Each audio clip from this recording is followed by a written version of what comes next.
வெக்கமா இல்ல உனக்கு? அது போய் ரொம்ப நாளா சின்னமா இருக்கும்.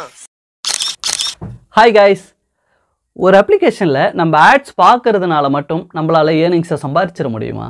அதுவும் இந்த காலத்தில் ஒரு இன்வெஸ்ட்மெண்ட்டே கிடையாது. ஒரு அப்ளிகேஷனில் நமக்கு காசு தரேன் அப்படின்னு சொல்கிறாங்க. ஜஸ்ட் நீ விளம்பரம் பாரு அப்படின்றாங்க. அந்த அப்ளிகேஷனுக்காக நோட் திஸ் பாயிண்ட், அந்த அப்ளிகேஷனுக்காக அவ்வளோ பெரிய சிட்டி கோவையில் ஒரு கூட்டம் வந்து தன்னிச்சையாக கிளம்பி வருது. அவ்வளோ பெரிய கூட்டத்தை கூட்டுறாங்க. எங்கேயோ லாஜிக் இருக்குதுல்ல? எனக்கும் அந்த லாஜிக் இடிச்சுது. அதனால தான் உண்மையிலே மை V3 ஆட்ஸில் வந்து என்ன நடந்துச்சு அப்படின்ற டீட்டெயிலை நான் உங்களுக்கு எடுத்துகிட்டு வந்திருக்கேன். நம்ம சேனலை நீங்கள் ஃபஸ்ட் டைம் பார்க்குறவங்களா இருந்தால் மறக்காமல் கொஞ்சம் சப்ஸ்கிரைப் பண்ணிடுங்க ஃப்ரெண்ட்ஸ். ஆஹா, ஒன்று குடித்தாங்கய்யா, ஒன்று குடித்தாங்கய்யா. இந்த மை V3 ஆட்ஸோட பேசிக் லாஜிக்கே என்னன்னு பார்த்தீங்கன்னா, நீங்கள் விளம்பரம் பார்த்தீங்கன்னா காசு தருவோம், அவ்வளோதான். அதுவும் மை V3 அந்த ஆட்ஸில் வந்து 60 லட்சம் சப்ஸ்கிரைபர் இருக்கிறதா அந்த நிதி நிறுவனர் சொல்லியிருக்காரு. அந்த 60 லட்சம் பேரும் ஒரு நாளைக்கு விளம்பரம் பார்க்குறாங்க. ஒரு சின்ன லாஜிக்காக சொல்கிறேன், எடுத்துக்கோங்களேன். ஒரு நாளைக்கு நான் விளம்பரம் பார்க்குறேன், எனக்கு ₹1 போட்டு விட்றாங்க. அப்படின்னா அந்த 60 லட்சம் பேருக்கும் 60 லட்சம் ரூபாய் போட்டு விட்றாங்க. 3 18 180 லட்சம். ஸோ அது வருஷத்துக்கு மாறும்போது ஜஸ்ட் ₹1 போட்டாலே இவ்வளோ பெரிய தொகையை அதானியே கொடுக்க பயப்படுவார், அம்பானியும் கொடுக்க பயப்படுவார். அதானி அம்பானின்ற பெரிய பணக்காரங்களே கொடுக்க முடியாத இந்த தொகையை ஒரு சின்ன ஆப் வந்து தரேன்றாங்க. ஏதாவது லாஜிக் இருக்கா? இல்லையே. ஸோ இந்த ஆப்புக்காக இவ்வளோ பெரிய கூட்டம் எப்படி கூடிச்சு கோவையில்?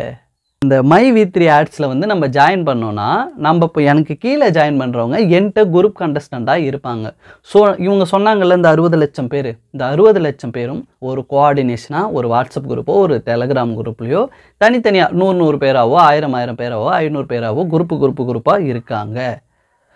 இப்போது இந்த ஆப்பை பார்த்துட்டு சரி இது ஒரு ஃபேக்கான விஷயம், நம்ம லாஜிக்காக பார்க்கும்போதே தெரியுது இது ஃபேக்கான விஷயம். இந்த ஃபேக்கான விஷயம் இருக்குன்றதுனால ஒருத்தர் போயிட்டு ஒரு சக மனிதர் வந்து கேஸ் கொடுத்துருக்காங்க கோர்ட்டில். இது மாதிரி இந்த ஆப்பில் வந்து மோசடி பண்ணுறாங்க அப்படின்னு சொல்லிட்டு.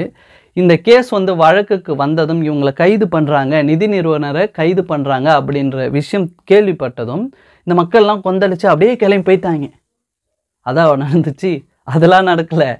இவங்க அது மாதிரி அரெஸ்ட் பண்ண வராங்கன்னு தெரிஞ்ச பிறகு அந்த ஆப்போட ஹெட் என்ன பண்ணிட்டாருன்னா, அந்த டெலகிராம்லேயோ வாட்ஸ்அப்லேயோ ஒரு செய்தி ஒன்று வருது.